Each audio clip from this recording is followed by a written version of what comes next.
देखिए, अभी जो बिहार के हालात हैं वो बड़े ही दुखदाई दौर से गुजर रहा है बिहार। यहाँ भ्रष्टाचार मुख्य रूप से सरकार का सबसे बड़ा हथियार बना हुआ है। कोई ऐसा विभाग नहीं है जहां भ्रष्टाचार नहीं है, जहां के अधिकारी भ्रष्टाचारी नहीं है और जिसके नेता मंत्री भ्रष्टाचार में संलिप्त नहीं है। ऐसा ही एक ताजा उदाहरण बीपीएससी परीक्षा के दौरान 17वीं बीपीएससी की परीक्षा के दौरान सामने आया है, जब छात्रों के साथ नाइंसाफी हुई, क्वेश्चन पेपर लीक किए गए और तरह तरह की गड़बड़ियां, तरह तरह का भ्रष्टाचार हुआ। यहाँ तक कि 1000 करोड़ से अधिक की राशि का बंदर बांट कर डीएसपी एसडीओ जैसे महत्वपूर्ण पद को की खरीद फरोख्त हुई। छात्र जो परीक्षार्थी थे इस व्यवस्था से त्रस्त होकर के आमरण अनशन पर आए। 12 दिनों तक वो आमरण अनशन करते रहे, किसी ने उनकी बात नहीं सुनी। तब वो मजबूर होकर जन सुराज के प्रणेता हमारे सूत्रधार आदरणीय प्रशांत किशोर जी के यहाँ मिलने आए और उन्होंने छात्रों ने उनसे अपील की कि साहब हमारी मदद की जाए, हमारे साथ जुल्म हो रहा है, हमारे साथ अन्याय हो रहा है। तब प्रशांत किशोर जी ने उनकी स्थिति को समझते हुए उनकी मदद शुरू की और ये 29 तारीख को छात्र संसद आयोजित हुआ। बड़ी संख्या में छात्रों की भीड़ जमा हुई, लेकिन कार्यक्रम के बाद पुलिस ने लाठियां बरसाई, पानी छींटे छात्रों पर और उन्हें बेरहमी से पीटा, छात्र छात्राओं को पीटा।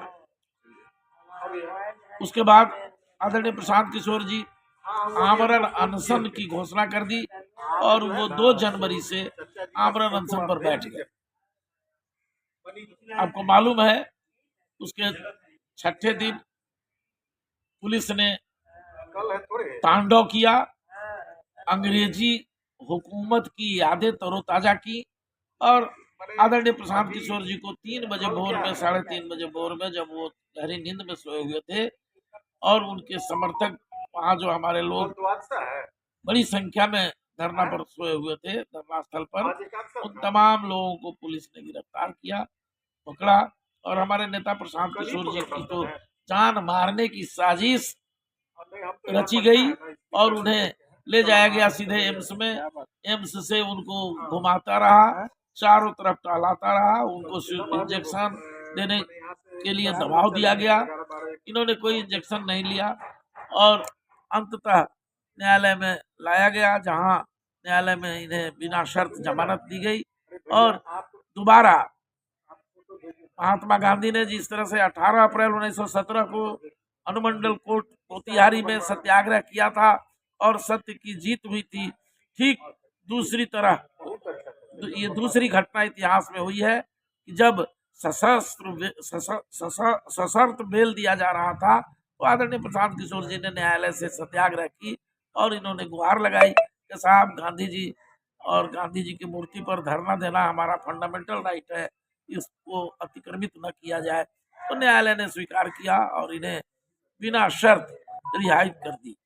हालांकि पुलिस ने जबरन उन्हें बेऊर जेल ठहरने की कोशिश की।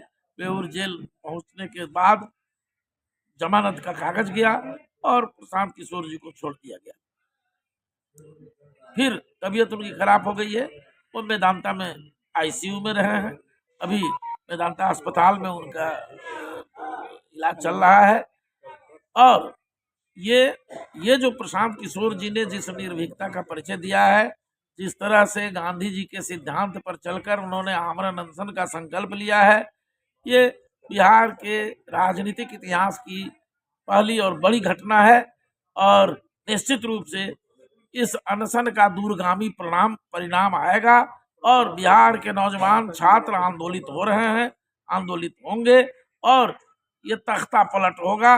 नीतीश और भाजपा के जुल्म सितम का खात्मा होगा और इनके द्वारा जो बिहार में भ्रष्टाचारी तंत्र स्थापित किया गया है उसका खात्मा होगा। इसी मकसद से आदरणीय प्रशांत किशोर जी का आमरण अनशन निरंतर जारी है। ये बिहार के बेटा हैं, बिहार के लिए, बिहार के बच्चों के भविष्य के लिए, बिहार के गरीबी, बिहार की मुफलिसी, बिहार की फटेहाली के लिए से निजात दिलाने के लिए आदरणीय प्रशांत किशोर जी का यहाँ आमरण अनशन है और ये निरंतर अभी तक जारी है। दूसरी घटना इसमें आ गई कि जब सरकार द्वारा जांच नहीं कराई जा रही है, जब सरकार द्वारा बीपीएससी की गड़बड़ियों का उजागर नहीं किया जा रहा है, जब सरकार भ्रष्टाचारियों को संरक्षित कर रही है, तब हमारे सामने न्यायालय के अलावा कोई विकल्प नहीं था। इसलिए हमारे छात्रों ने, जो परीक्षार्थी छात्र है, उन लोगों ने न्यायालय में मुकदमा दायर किया है पटना हाई कोर्ट में, जिसमें कल ही वो रिट याचिका एक्सेप्ट कर ली गई है और 15 तारीख को तारीख मुकर्रर है जिस दिन बहस होगी और उस दिन न्यायालय से ही उम्मीद है कि न्यायालय न्याय करेगा और इस जुल्मी शासन को तमाचा मारेगा।